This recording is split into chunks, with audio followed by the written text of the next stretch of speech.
एक महिला ने 10,000 मीटर की ऊंचाई से छलांग लगा दी, लेकिन खुशकिस्मती से वह इकलौते सहारे के बिंदु पर सुरक्षित उतर गई। अभी अभी का रोमांचक दृश्य उस महिला के मन को लंबे समय तक शांत नहीं कर पाया। उसने सावधानी पूर्वक सिर बाहर निकाला। अगर अभी अभी पांव फिसल जाता तो वह चूर चूर हो जाती।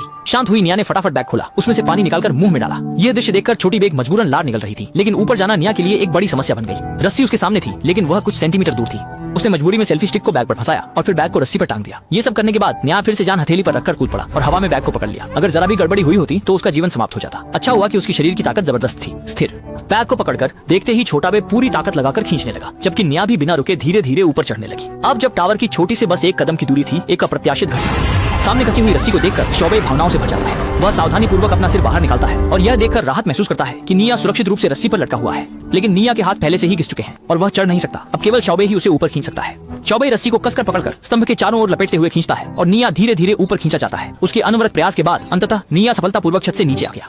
अथक प्रयास के बाद अंततः निया को सुरक्षित ऊपर खींच लिया गया। शाओबेई ने निया के घिसे हुए हाथों को देखा और उसके दिल में दर्द उत्पन्न हुआ। शुक्र है कि निया सुरक्षित थी। निश्चिंत होकर शाओबेई ने तुरंत पानी की बोतल खोली और उसे पीने लगा।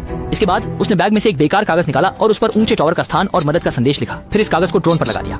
बस इस कागज को लाइस रोड के होटल तक पहुंचाना है, जिससे बचाव हो सके। इसलिए शाओबेई ने ड्रोन को होटल की ओर उड़ने के लिए नियंत्रित किया। लेकिन अप्रत्याशित रूप से ड्रोन ज्यादा दूर नहीं गया था कि यहाँ पर रिमोट कंट्रोल को कम बैटरी की समस्या होने लगी। अगर समय पर वापस नहीं आया तो ड्रोन बैटरी की कमी के कारण गिर सकता था। सौभाग्य से शाओबेई ने समय पर ड्रोन की उड़ान को नियंत्रित किया। ड्रोन वापस उड़कर आया और गिरते ही उसे पकड़ लिया, पर चार्जिंग फिर से एक बड़ी समस्या बन गई। बिना बिजली के वे अब भी आपातकालीन संदेश नहीं भेज सकते थे। इससे भी बुरा यह था कि पानी भी खत्म हो गया था। बिना पानी के वे निर्जलीकरण से मर सकते थे। तभी निया ने अचानक पोल पर लगे सिग्नल लाइट को देखा। अगर वह ऊपर चढ़ जाए तो शायद ड्रोन को सिग्नल भेज सके। इसलिए छोटा बे अपनी टांग की चोट की परवाह किए बिना एक एक कदम ऊपर चढ़ने लगा, लेकिन टांग की चोट उसे बहुत दर्द दे रही थी। अच्छा हुआ कि नीचे से निया ने उसे गाकर प्रोत्साहित किया। अंत में छोटा बे सफलतापूर्वक शीर्ष पर पहुंच गया। उसने सावधानी पूर्वक बल्ब को निकाला और ड्रोन के तार को उसमें डाल दिया। उनके लिए आश्चर्य की बात थी कि वह वाकई ऊपर उड़ सका। छोटा बे अत्यधिक उत्साहित हो गया। इसके बाद एक लंबा इंतजार था। छोटा बे को ऊपर रात के 10 बजे तक टिके रहना था, तब जाकर उसे राहत मिली।